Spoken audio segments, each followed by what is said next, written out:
Assalamualaikum warahmatullahi wabarakatuh. Perkenalkan, nama saya Naili Sofi Mesinta Wadeningrum, NIM 4101418070 dari Rombel B, Prodi Pendidikan Matematika tahun 2018, Universitas Negeri Semarang. Di sini saya akan menjelaskan analisis kelayakan proyek untuk memenuhi tugas proyek, evaluasi kelayakan proyek mata kuliah Matematika, Ekonomi, dan Bisnis. Data yang saya peroleh dari jurnal kelayakan proyek dengan studi kasus pembangunan booster PDAM di Pontianak Selatan. Ini adalah jurnal kelayakan proyek. Kemudian, setelah saya analisis, saya mendapatkan bahwa distribusi air bersih yang belum merata di Kota Pontianak dikarenakan kurangnya fasilitas penunjang distribusi air menyebabkan beberapa daerah di Kota Pontianak belum mendapatkan penyaluran air bersih secara merata. Kota Pontianak memiliki populasi penduduk sekitar 651.598 jiwa atau sekitar 12,26% dari total penduduk Kalimantan Barat. Tingkat kepadatan penduduk mencapai sekitar 5.145 jiwa per kilometer persegi. Pelayanan air bersih untuk Kota Pontianak yang dilayani oleh PDAM Kota Pontianak pada tahun 2014 berjumlah 91.318 rumah tangga atau sekitar 70,07% dari total rumah tangga Kota Pontianak. Idealnya, Kota Pontianak memiliki 9 buah booster untuk melakukan distribusi ke seluruh wilayah Kota Pontianak, dan sekarang baru berjumlah 5 buah booster yang tersebar di beberapa wilayah titik di Kota Pontianak. Sedangkan untuk booster di wilayah Pontianak Selatan ada namun memiliki kapasitas terpasang kecil sehingga diperlukan pembangunan booster tambahan dengan kapasitas lebih besar dan baru menjadi wacana untuk masuk pembangunan di tahun anggaran 2013 sampai 2014. Hal inilah yang akan dibahas mengenai penilaian investasi dalam pembangunan booster di Pontianak, khususnya Pontianak Selatan. Untuk menganalisa kelayakan proyek bisa dilakukan menggunakan parameter seperti NPV, PCR, IRR, PP, dan sebagainya. Kali ini saya akan membahas dengan menggunakan NPV. Sebelum masuk ke data, maka kita harus tahu NPV itu apa. NPV atau Net Present Value. Metode ini merupakan penilaian investasi dengan menghitung nilai bersih neto pada waktu sekarang present. Giatman 2005-69. Rumus umumnya dapat dilihat di mana CB adalah cash flow benefit, FBB sama dengan faktor bunga present, CC sama dengan cash flow cost, CF sama dengan cash flow utuh atau benefit ditambah cost. NPV sama dengan PWB min PWC, di mana PWB sama dengan present worth of benefit atau keuntungan dan PWC adalah present worth of cost, biaya atau pengeluaran. Kriteria keputusan untuk mengetahui layak atau tidaknya suatu investasi dalam metode NPV yaitu jika NPV lebih dari 0, maka rencana investasi diterima atau menguntungkan. Jika NPV kurang dari 0, maka rencana investasi ditolak atau tidak menguntungkan. Jika NPV sama dengan 0, maka nilai investasi sama. Kemudian kita akan masuk ke dalam tabel-tabelnya. Ini tabel sudah ada di dalam jurnalnya. Tabel 1 adalah tabel jumlah pelanggan PDAM, tabel 2 adalah uraian pekerjaan PDAM.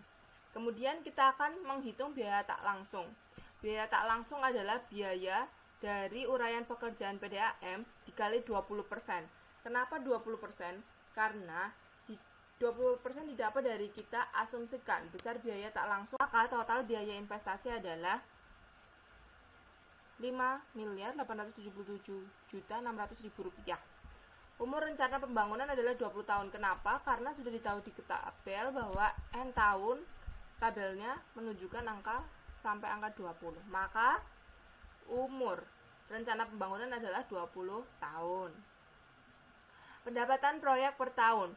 Jumlah pelanggan PDAM Pontianak Selatan untuk dua wilayah yaitu Kelurahan Paritokaya dan Kelurahan Bangka Belitung adalah 23.475 pelanggan. Jumlah pemakaian air rata-rata orang per hari berkisar 144 liter per hari per pelanggan. Rumus untuk menghitung pendapatan proyek per tahun adalah AB sama dengan B kali T kali J kali 30 kali 12.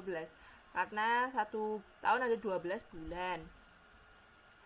Dengan AB adalah pendapatan per tahun, B sama dengan jumlah penambahan pelanggan baru, T tarif air PDAM, J jumlah pemakaian air rata-rata per liter per bulan per pelanggan, yaitu 144 liter.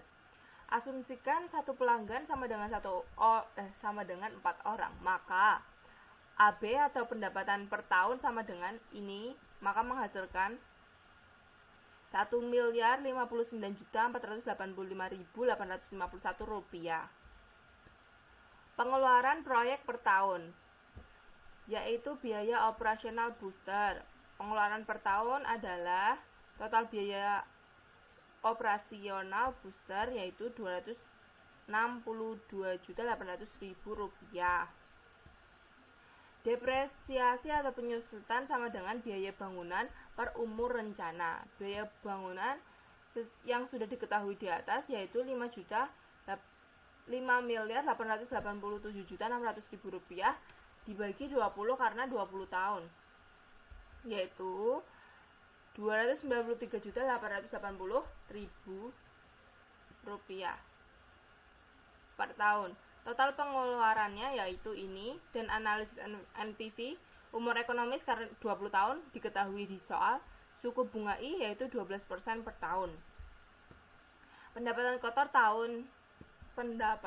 per tahun yaitu ini, dan NPV pendapatan sekarang sama dengan pendapatan tahunan P per AIN sama dengan hasilnya ini, Rp7.914.898.738. Dan pengeluaran per tahun adalah Rp556.660.000 per tahun, dan NPV pengeluaran sekarang adalah pengeluaran per tahun per P per AIN sama dengan Rp4.158.065.592.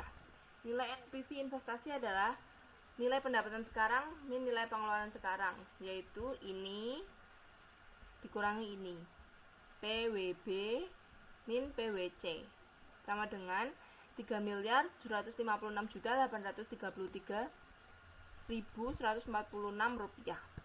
Karena NPV sama dengan ini lebih daripada 0, maka proyek yang dilaksanakan ini layak dikarenakan masih menyisakan keuntungan bagi owner sepanjang waktu umur rencana proyek. Terima kasih. Mohon maaf bila banyak kesalahan pengucapan dan perhitungan. Assalamualaikum warahmatullahi wabarakatuh.